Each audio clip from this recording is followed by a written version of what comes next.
एकदम रमाइलो लाग्यो होइन। एउटा चाहिँ टिपिकल एउटा चाहिँ हरेक क्यारेक्टरहरू गर्दा मलाई सिनेमामा एकदमै राम्रै नै लाग्छ। तर उनको स्विटर अझ भने मेरो लाइफसँग पनि अझ बढी कनेक्ट छु, किनभनेदेखि म त्यो समय मैले त्यो देखेको छु होइन, अथवादेखि त्यो अटो अथवा त्यो टाइम आजभन्दा जसरी पोर्ट्रेट गरिएको छ जुन समयलाई, त्यो समयमा म पनि अलिअलि बाँचेको छु, मलाई थाहा छ होइन। अनि त्यसमाथि अब पूर्वमा सुटिङ गरेको म एउटा पूर्वको मान्छे होइन। अनि त्यो भएर चाहिँ त्यो मात्रै नभएर अरू धेरै कुराले गर्दाखेरि पनि उनको स्विटरमा आबद्ध भएर काम गर्दाखेरि खुसी लाग्छ।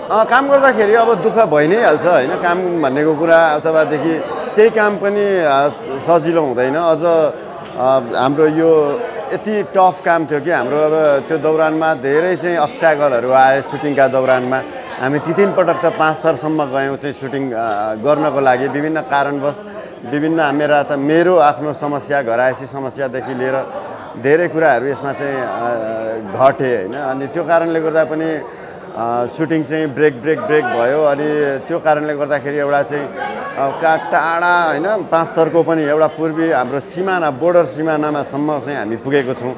अनि त्यो कारणले गर्दाखेरि चाहिँ अलिकति गाह्रो जस्तो थियो अथवा काम गर्दा। तर पनि आज दर्शकको प्रतिक्रिया, आज तपाईँहरूको यो माया, साथ, सहयोग पाउँदाखेरि यी सबै कुराहरू गौण भएका छन्, बिर्सिएको छ। उनको स्विटर अब यो कथामा हो त्यो उनको स्विटर गिफ्ट दिएको होइन। अब यो चाहिँ अब कथामा यसरी बनाइएको थियो।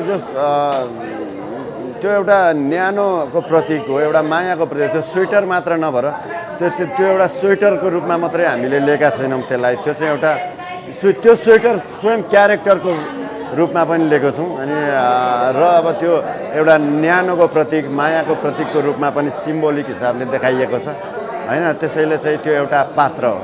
दर्शकहरूलाई यो साथ सहयोग आज 13 दिनमा पनि देशव्यापी विश्वव्यापी रूपमा चाहिँ हाउसफुल दर्शकहरूको साथ सहयोग पाइरहेको छ। यति रमाइलो गरी यस्ता प्रतिक्रियाहरू दिनुभएको छ आदरणीय चाहिँ व्यक्तित्वहरूले, मेरा सिनियर्सहरूले, यहाँनिर मैले जसलाई मान्थेँ उहाँहरूले चाहिँ त्यसरी लिनुभएको छ। अब यो यस्तो गर्दाखेरि एकदमै खुसी छु। र नहेर्नु हुने दर्शकहरूलाई पनि उनको स्विटर आइसकेको छ, यहाँहरूले थाहा पाइसक्नु भएछ। हेरिदिनु होला, अझै प्रतिक्रियाहरू हामीलाई दिनु होला, ताकि हामीलाई हौसलाहरू पनि मिल्छ होइन, ऊर्जा पनि मिल्छ, फेरि यस्तो राम्रो काम गर्ने मौका मिल्छ। Thank you.